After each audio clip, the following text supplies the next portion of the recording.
This time on Roadworthy Rescues, we pull a 55 Pontiac from the grave and put it on the dirt track. Maybe, if I can get it out of here. Hopefully this works.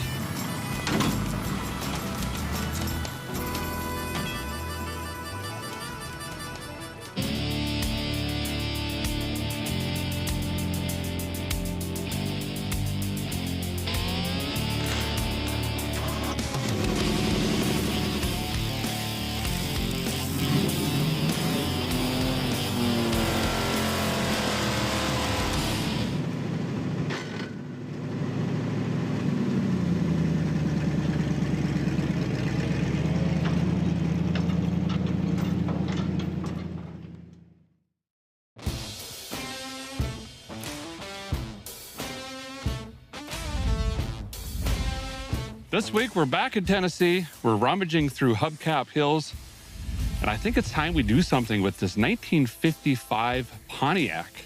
This is a really cool car. It's the first year of the Pontiac V8, other than one they rebranded in like 31 or 32. This is a nice two-door post car. It's pretty complete, but it's gonna take a lot to get this thing going and back on the road. But let's walk around it, see what it's gonna take, and then devise a plan to get this out of the brush and into the shop. Let's see if we can start in the trunk, actually. Here's something pretty cool. We actually have ignition sticks to this unit. I always like to start in the trunk, see what kind of engine parts we have laying back here. Wow, nothing but a spare that we probably could use. Oh, we got severe weight reduction on the deck lid. Let's just pretend we didn't see that. This is very Buick-esque, this Pontiac style, but it has really cool features like this right here that actually matches the hood on the other side of the vehicle. Speaking of hood, this head thing lights up, which we have to get that working, if nothing else. Open. I don't know how this works, if it's Bluetooth or, there we go. Sweet. That's the Strato Streak. It actually looks a lot bigger than it is, but it almost looks like the Buick Nailhead. It's just a little 287 though. We got completage. Fuel make it happeners there. Lightning whirler. Rads here. Generator. Complete with belt. Probably no warranty on that. I don't know, there's a lot of stuff here, but man, it's gonna need some work. All right, so now let's jump on the inside of this rig and see how that has fared the last 700 million years that this car's been on Earth. Oh. Wow. It smells like a violin full of old dentures. It's got a very woodsy, moist smell. This is really cool. Worth the entire purchase. Steering wheel, dash looks amazing. I loved how beautiful the styling was in the 50s. All the makes did great. They were all very elegant, nice looking. Ah. Old car. What's in it? We got the P for the Pontiac in the hood. We got a knob. We got a button, just in case. I like that. Were these dual cigarette lighters? I think they were. Probably not. I don't know what I'm looking at. It was serviced regularly by Shell. The stickers start here and go all the way down the side. And the door is equally as rotted as the trunk, unfortunately. Ooh, we also got an ankle vent. Severe ankle vent. It's really rusted, really rusted. That's fine. Okay. That's our Pontiac.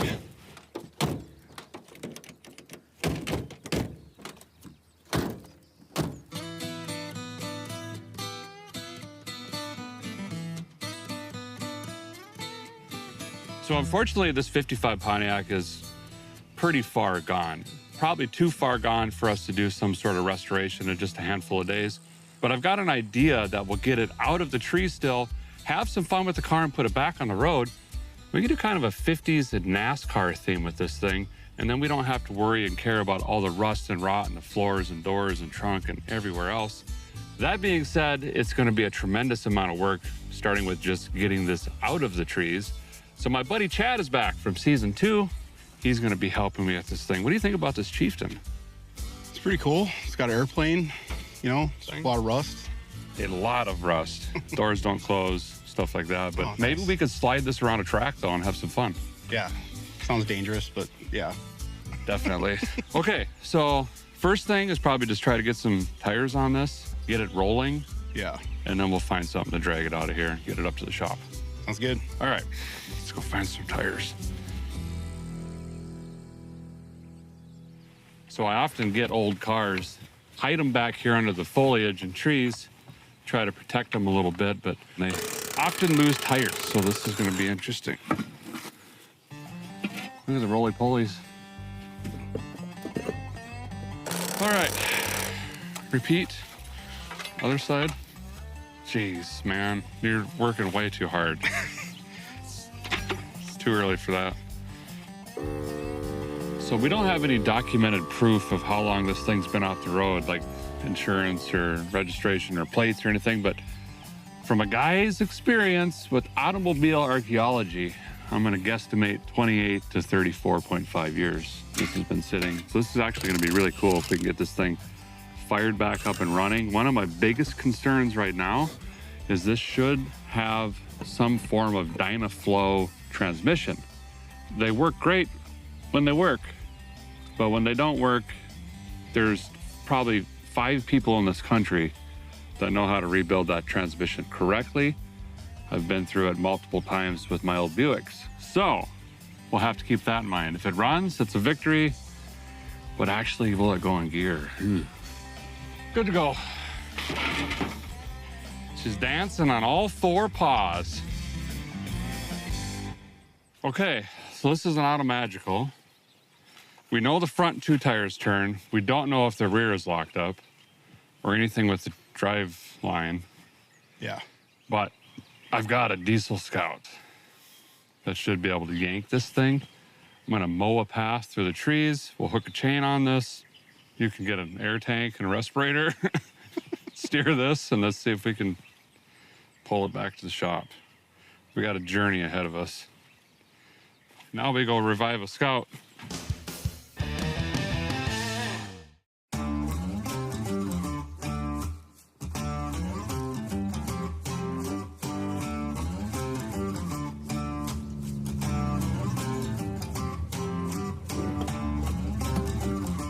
There it is. It's got air in the tires, so that's good. I can't even remember the last time that thing ran. This is a 1980 International Scout. It's actually a pretty rare one because it has the SD33 turbo diesel. They only made a few of these. Pretty gutless, but it's reliable and 4-wheel drive. Seem to have a reoccurring theme now where we get an International running and pull something else out. Now it's the Pontiac. Okay, this is gonna be sketchy. Hopefully this works. This side's rolling.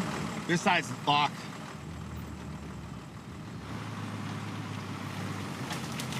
Jesus.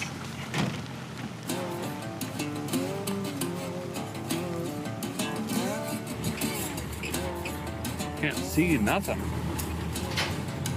It's rolling now. It is? You wanna unhook it, I'll spin around. Okay.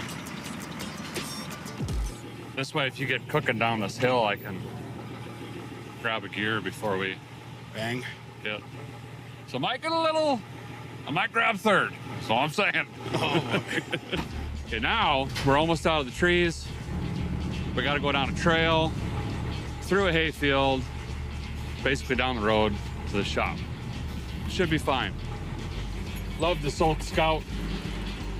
Utilitarian tractor-like. It gets the job done. Go!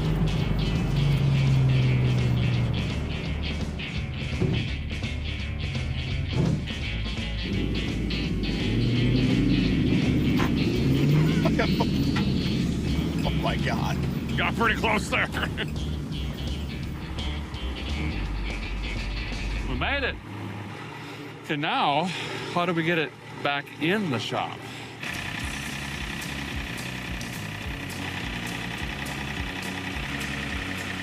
Wow, it rolls really good, actually. That's surprising.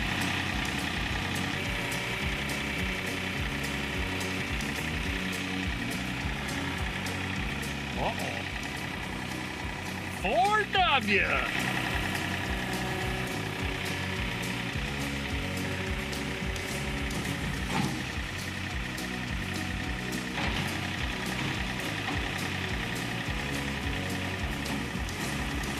Oh my God.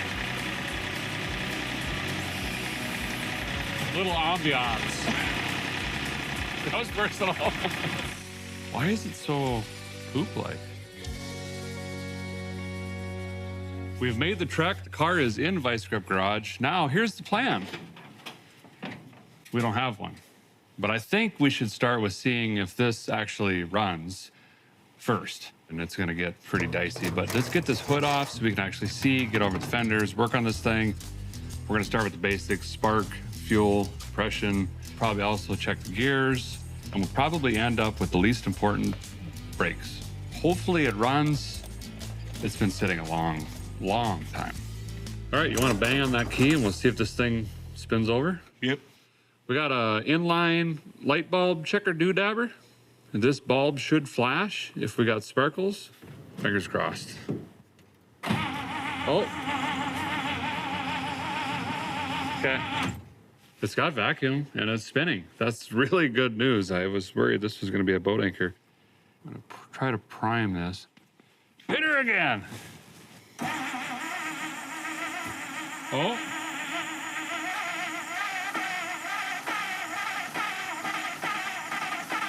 Come on. Yes. Come on, girl. It doesn't sound that bad. Valve train came right around. I'm gonna guess it's got oil pressure. I don't hear any clanking or banging. First time running, I'm gonna say in decades. Look at this thing. Oh, that's so cool. Yes. It runs, it's got oil pressure. It must have a lot of oil pressure because the valve train didn't even want to clank or nothing while we were cranking on it for a while. So that is fantastic news. Okay, we got a wheel stop in here. Yep. So I'm gonna bottle feed it again and just jam it and drive and see what happens. Okay. Oh yeah. Woo! Okay, that's a bigger victory than the engine, I gotta be honest. That's solid drive. Oh yeah, she clicked in there. Oh man, that just saved like 2 days. It would have been a big project converting this to a power guide. But now we can do fun things like brakes. Sweet. Early lunch. Okay, let's get it up in the air and see what the bottom side looks like.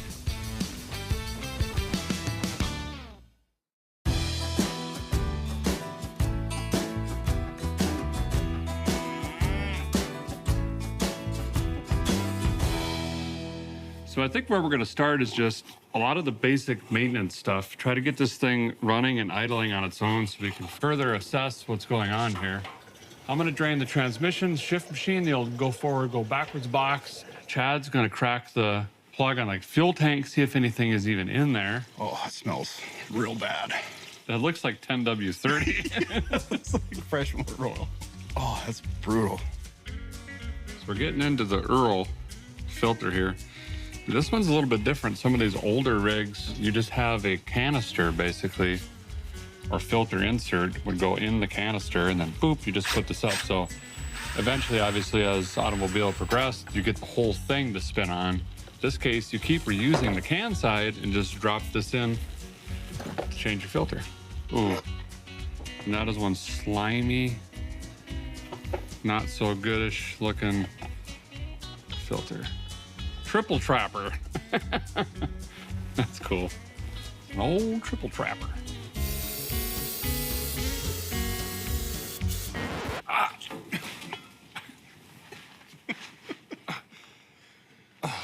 Eyes down, bay one.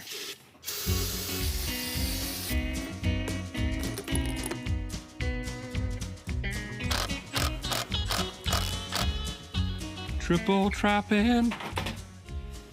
Should run like a scolded coyote now. So my earlier estimates of how long this car sat, I think, was poorly misjudged. This car sat so long, the belt has hermetically sealed itself to the pulleys. And we can't seem to get it out.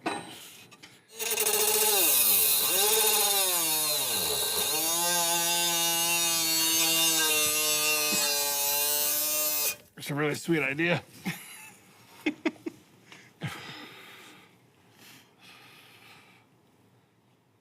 Is that a standing wheel on it? Yeah.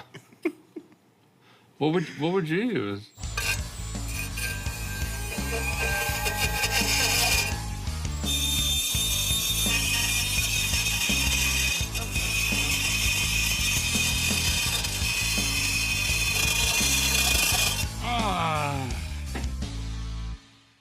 Yep.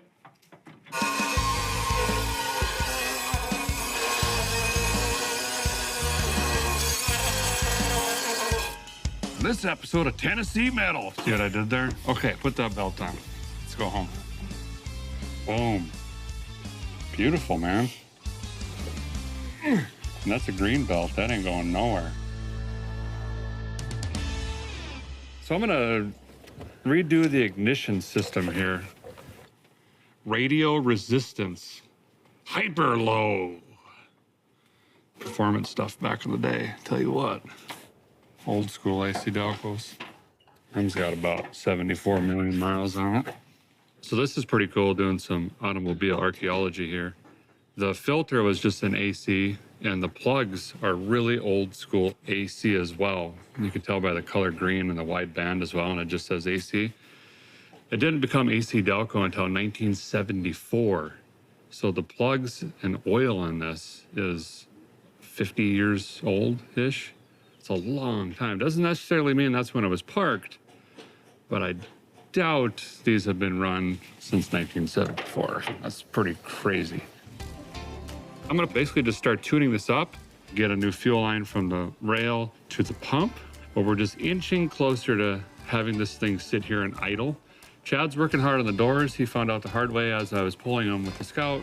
They just kind of flopped open and did all sorts of this stuff. I was just gonna barb wire them closed. He's got glass down and he's digging into latches and levers and mechanisms and all the stuff that I don't have patience for. All right. Safety. Okay, we've got new sparkulators in, lightning hoses, basically ignition's been updated. We've pushed air through the fuel line. There's fresh fuel. We know that we don't have any obstructions from the tank up to here, so now we're gonna try to get the mechanical fuel pump to work. I'm gonna bottle feed it. Hopefully we should see fuel spraying out of this.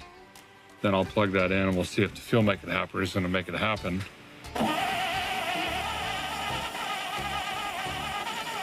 Whoa, whoa, whoa. It's pumping. So let me plug this up. It's crazy how this thing is just like slowly coming to life. Okay, give her a go. Uh-oh, again.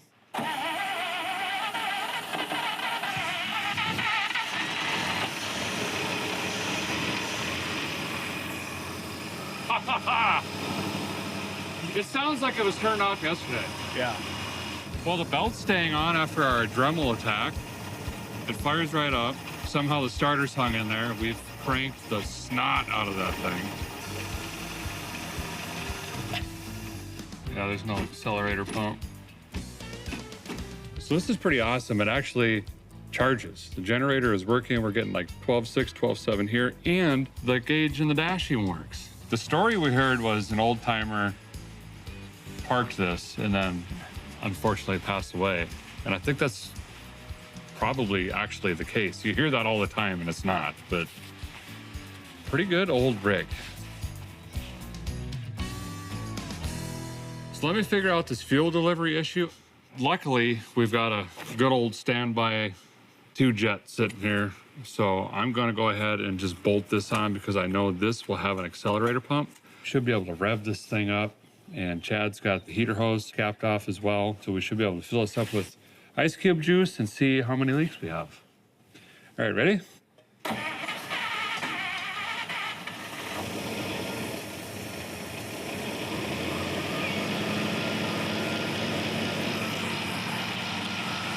Sounds so much better. Yeah.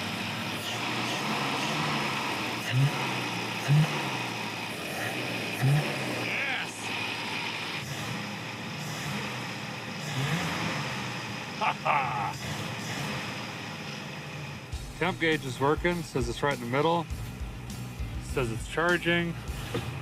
Oil pressure's in the middle. Horn kind of works. It's pretty pitiful. I think everything works with the radio and the dome light. Why did that all of a sudden start working? Vacuum. Plug that.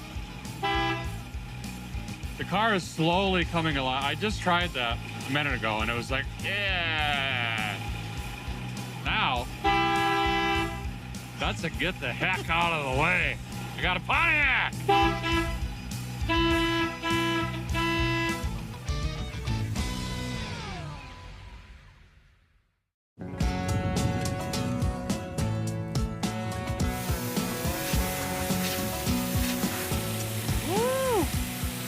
You can almost see out of it.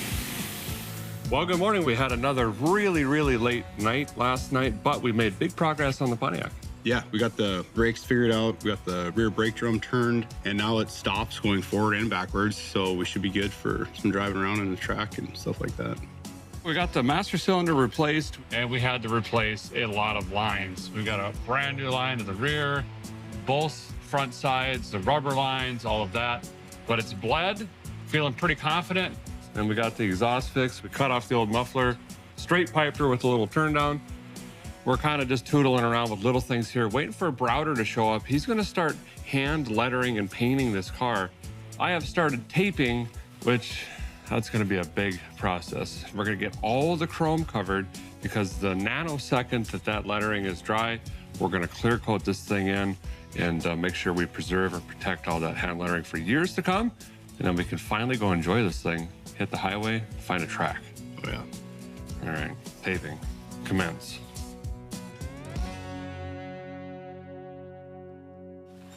So Browder's here, you remember him, he's done a lot of work for us. He does fantastic lettering, he's an awesome artist. Of course, we had to call him for this one. Now, back in the day, if you're gonna run NASCAR like we were talking earlier, you usually just kick the hubcaps off, tape a pillow to the steering wheel and go racing, but you had to have funds to do this, and people started picking up sponsors and things of that nature to put some jingle in your pocket for the weekend, for fuel and tires and whatnot. We're gonna do the same, and of course, we had to go with Hot Rod Magazine.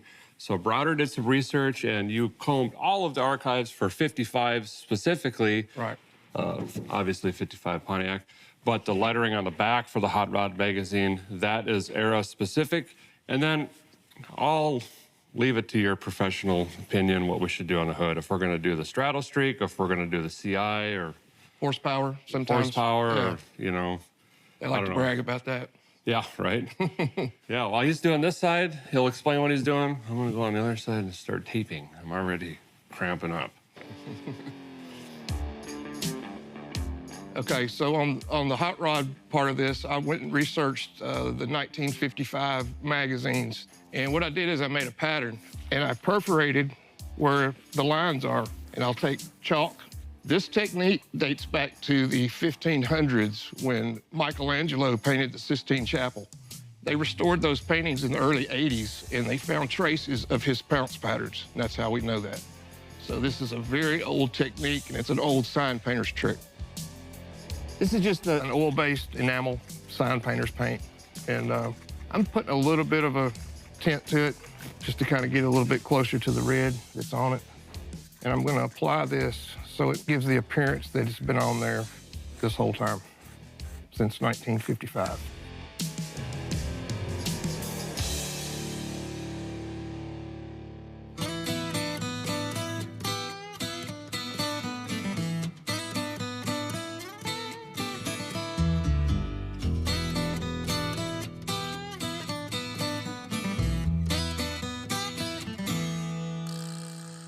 So Browder's up on the roof now, putting our driver, And he's gonna be putting on their Robert E. Peterson. Now, some of you might be familiar with that name, but it's the founder of Hot Rod Magazine, i.e. the quarter panels back here, and Fast Forward, MotorTrend, and well, honestly, this show. So I thought it would be really cool to get him up on the car there and be a tribute to him as well.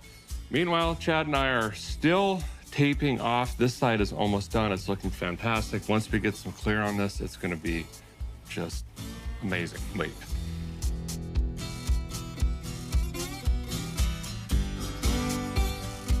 Well, Browder, once again, you absolutely crushed it. I love how you used the paint that was there and worked around it, and it just looks incredible. Thanks again, man. Thank you. Thank you so much. Yeah. Woo!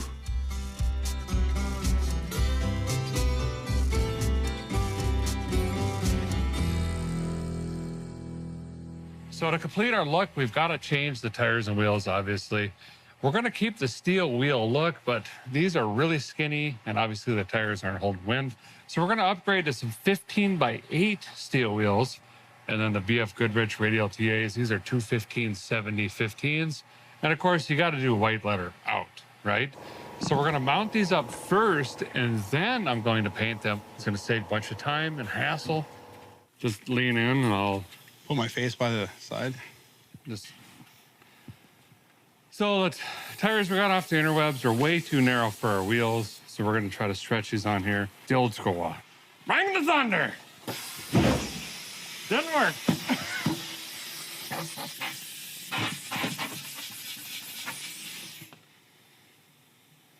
Hey, I mean, it looked cool. I lost 2 eyebrows. Hit her! Boom! That's how it went.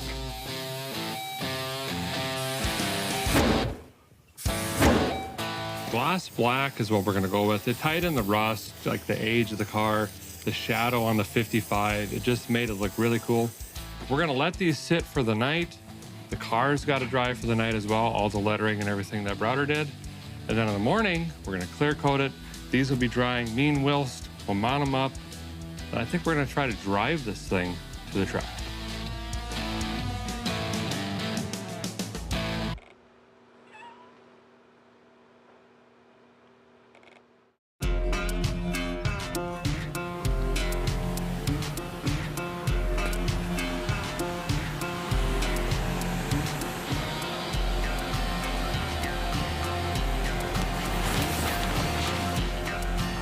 Hot Rod Garage gets a whole new studio. We get a bouncy castle. Well, Browder's artwork has fully dried. Now it's time to get this car into our professional paint booth and put some clear coat on this. And by professional, well, you've seen us use garden sheds and pop-up tents and everything. We really stepped her up this time. Guy went on the interwebs and found a blow-up spray booth. It's like an adult bouncy house, basically. Yeah. It's got like a mini bar area in the back. I don't know, it's pretty cool.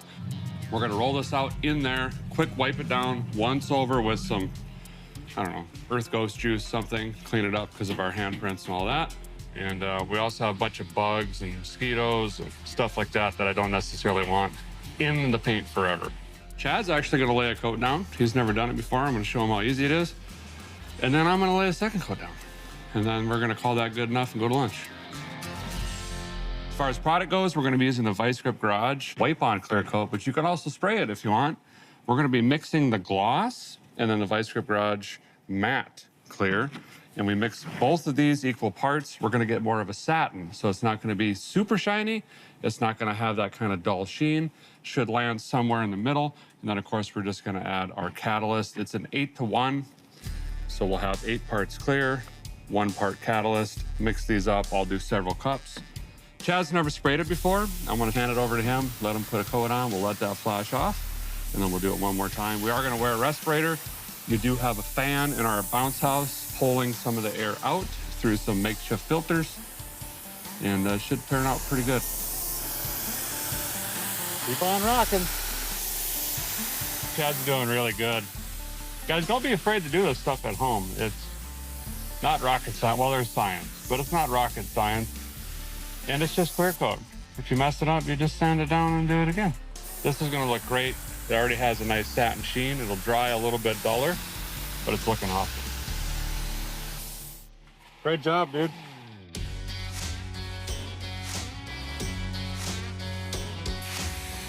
Feel the rust blowing? Oh yeah, seal it in. Yeah, we wanted to get that in there. It's the 3D effect.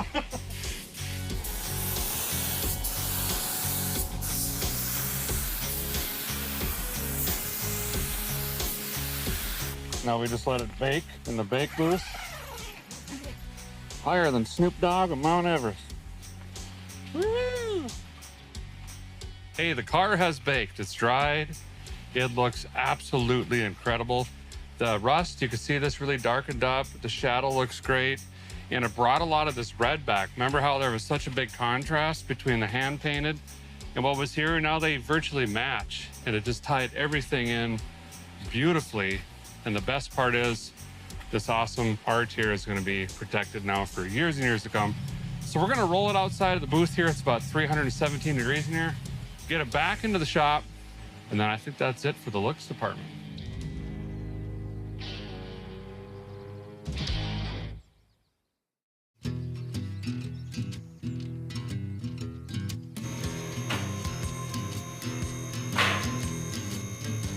Okay, so got the car back on the lift. Chad's going to put the new tires and wheels on.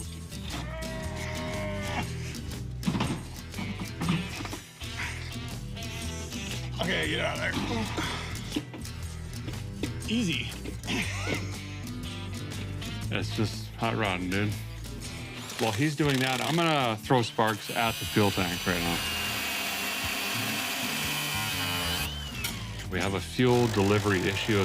What happens a lot of times is varnish, rust, old gas. It gets just congealed into like a jelly in the pickup tube or the screen itself.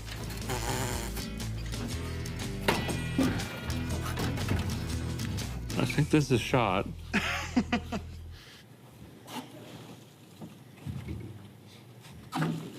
Shouldn't sound like the rising tide in there. It's full of rust. Okay, I guess we're putting a fuel cell in because race car.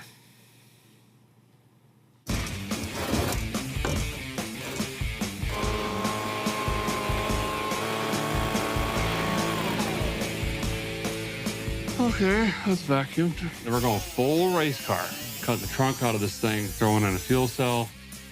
We're gonna swing a fuel line around, plug that back into the original fuel line that I snapped off, trying to get the old fuel cylinder out. Okay, digital fuel pump's wired in. Now when we turn the key, that should pump. Ta-da! Fuel system. Oh, geez. Oh, that's a lot. That's a lot, Chad. Yeah. Jesus. It's gotta pass tech. Tacked. We're gonna see if this thing's gonna pull fuel, fire up and run. Hopefully so. We don't have time to test drive it. We're just gonna have to basically try to drive to the track tomorrow.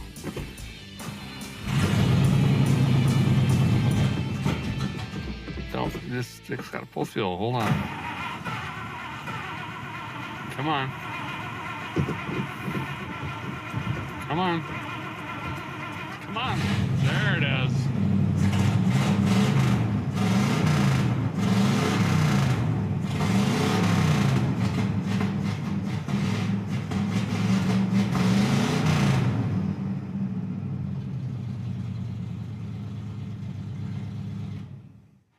We're good to go. We're gonna head back to Thunder Hill Raceway Park. You guys remember the bare metal Bel Air? Same track. It's gonna be a lot of fun. We might even try to post up some times. Chad versus me in the old 55.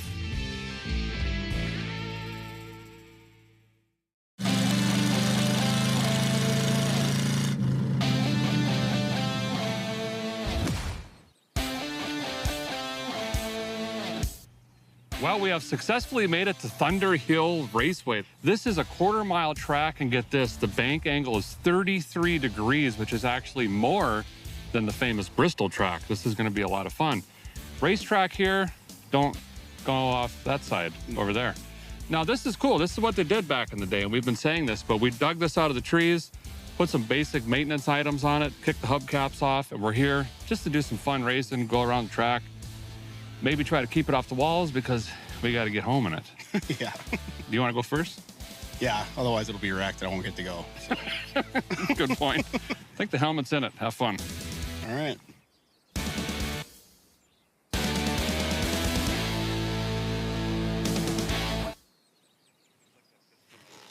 Oh, I don't know if this is extra large. Oh, I look like an idiot.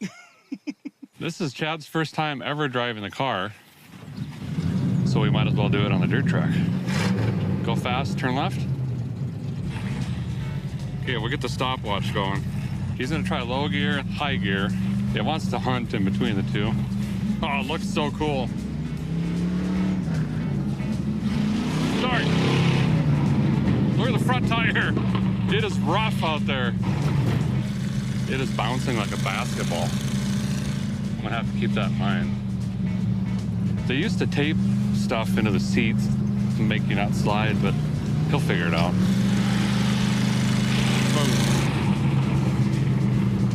29.33. I can't remember what we were running in the bare metal Bel Air. I think it was slightly faster. But this one looks way better, let's be honest. Give her! Feed her the onions!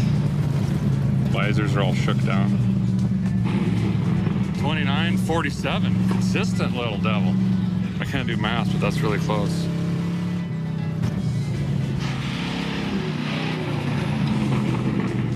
That was his fastest. It looks so good. Imagine 20 cars that look similar ripping around.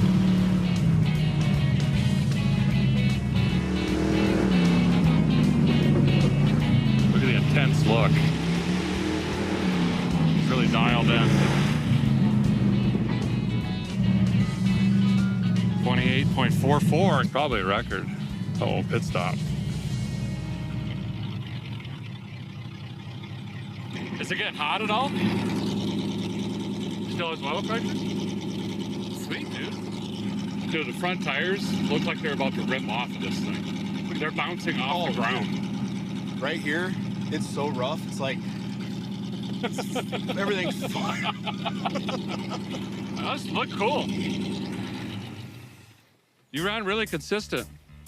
You have like a pry bar to get this off, or? Oh. It survived. It was pretty shaky. Especially there's massive potholes right here, but other than that, it wasn't too bad. I mean, the front tires pushed a little bit, but now I got it tacked up for you. It'll probably be able to just... Okay. Got the track dialed. Yeah. Oh yeah, this is like a child's medium. Were you in low? Yes, just leave it low. Yeah!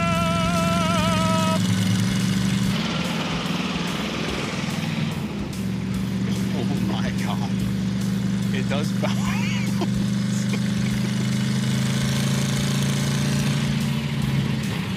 I can't tell if I'm going fast or not.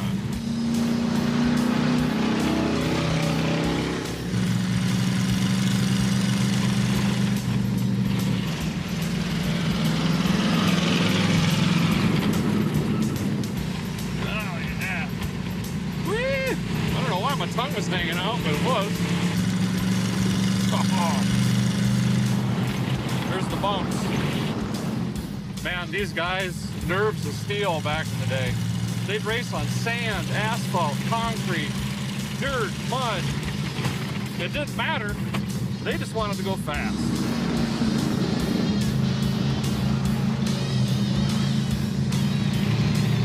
I gotta try to figure out this corner.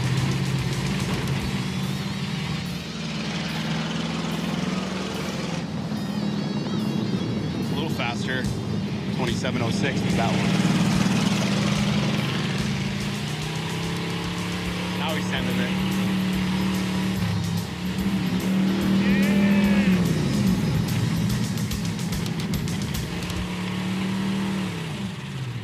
Oh, it automatically shifted.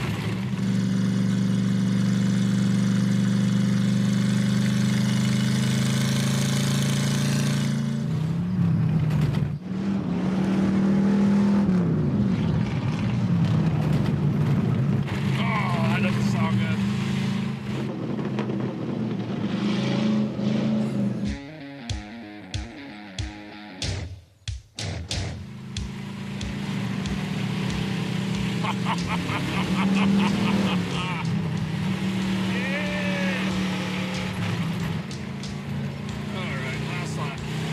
This is starting to get hot. Try up higher a little bit.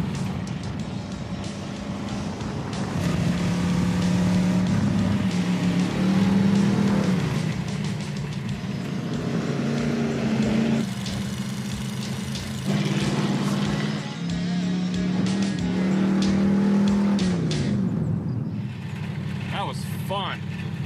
Man, I could just only imagine being door to door with cars like this. Very little control. Oh, it had to have been just a hoot. I accidentally deleted it, so now I don't know what it was that you ran. Oh, that's No, all right. just kidding. Lap 9, you ran at 24.82. It's hard to stop. Smells She's hot. smells like hot. brakes real bad. I was double footing it, Oh, trying to get the front to, I seen you started taking that higher line. yeah. Could you imagine being within 20 cars, just like, you know, some of them are smoking cigars, like. The tires are off the ground half the time. I so know. when you turn, you're like, is it actually turning? Do you see what I'm talking about? The front? Oh my God. It's way more, it looks way more violent though than it feels in the car, I think. Well, she was just floating out there. That was really cool. That was a lot of Yeah. fun. There's so much rust falling everywhere. Well, there you have it. For a little of nothing, we pulled this 55 Pontiac out of the trees, got it running again, made it to the track, drove to the track, we raced it around the track, and now we're actually gonna drive it home. Put some basic maintenance items on it, just spark plug wires, cap, rotor, brake master cylinder, and ran some new lines, rubber hoses. We put a fuel cell in it. We never touched the coolant, not even the hoses or anything. None of the shocks, none of that stuff. We did throw on some white letter BFGs, some 15x8 steel wheels, the beautiful artwork by Browder, and then the Vice Grip Garage clear coat just transformed this car entirely. Never even touched the interior, but that's what's great about this is for basically nothing, we have a fun running, driving classic back on the road. That looks great. Well, that's going to do it for this episode of Roadworthy Rescues, but be sure to stay tuned. There's plenty more to save. Hey, we rented this track. We might as well use it up. Absolutely. Do some more laps? Oh yeah, definitely. All right, let's do it.